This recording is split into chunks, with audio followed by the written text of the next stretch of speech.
Hello students, स्वागत है आप लोग की गीता मैम की पाठशाला में। तो आज मैं आप लोग के लिए लेकर आई हूँ क्लास 11 की आरोह बुक से घर की याद कविता। इसकी जो पहला काव्य पंक्तियाँ था और दूसरा काव्य पंक्तियाँ, इसका वीडियो मैं डाल चुकी हूँ।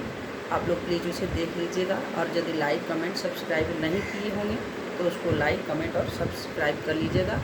आज मैं जो 3rd नंबर काव्य पंक्तियाँ हैं उसको मैं आप लोग को सामने लेकर आई हूँ। ये भवानी प्रसाद द्वारा रचित कविता है। ये बहुत ही अच्छा और सुंदर शब्दों में इस कविता का व्याख्या किया गया है, जो आप लोगों को सुनकर इतना अच्छा लगेगा कि आगे की भी जो काव्य पंक्तियाँ हैं उसके बारे में आप जानने की जिज्ञासा प्राप्त होगी। तो चलते हैं इस काव्य पंक्तियाँ में, जो क्या है। और माँ बिन पढ़ी मेरी, दुख में है गढ़ी मेरी, माँ की जिसकी गोद में सिर, रख लिया तो दुख नहीं फिर। माँ की जिसकी स्नेह धारा का यहाँ तक भी पसारा, उसे लिखना नहीं आता, जो कि उसका पत्र पाता, जो कि उसका पत्र पाता।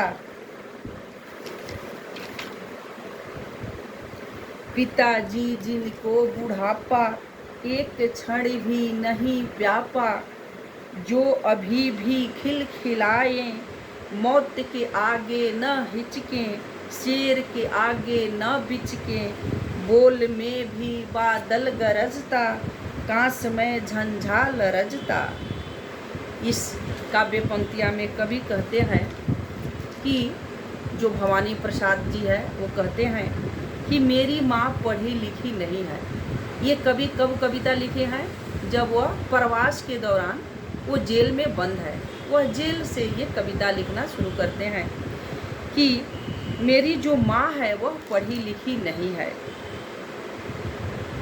जो मेरी माँ है वह पढ़ी लिखी नहीं है, उनको पढ़ना लिखना नहीं आता है, और मैं इस समय प्रवास के दौरान जो जेल में बंद हूँ, ये सब चीज़ जानकर मेरी माँ कितनी दुखी हुई होगी, है ना।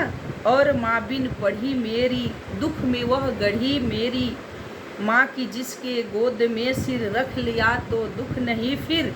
माँ की जिसकी स्नेह धारा का यहाँ तक भी पसारा, उसे लिखना नहीं आता, जो कि उसका पत्र पाता। प्रस्तुत पंक्तियाँ में कवि कहते हैं कि माँ मेरी पढ़ी लिखी नहीं है और मैं जेल में बंद हूँ। उसे जेल में बंद सुनकर मेरी माँ को कितना दुख हुआ होगा, उसे कितना कष्ट हुआ होगा।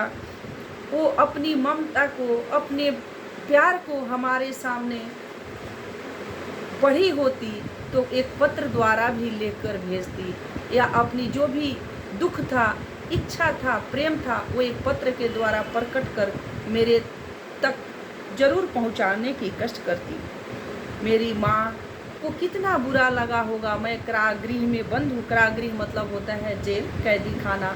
मैं जेल में बंद हूँ और मेरी माँ अनपढ़ है, उन्हें पत्र लिखना भी नहीं आता है। यदि पत्र लिखना आता तो माँ मुझे अवश्य पत्र भेजती। मैं जानता हूँ कि मेरी माँ बिना पत्र लिखे नहीं रह सकती है। जो दूसरा काव्य पंक्तियाँ हैं, जिसमें भवानी प्रसाद जी के पिता के बारे में बताया गया है। पिताजी जिनको बुढ़ापा एक क्षण भी नहीं व्यापा, उनके पिताजी की इतनी उम्र हो गई है, फिर भी वो अपने आप को कभी नहीं समझते हैं कि मुझे बुढ़ापा आ गया है और मेरी इतनी उम्र हो गई है।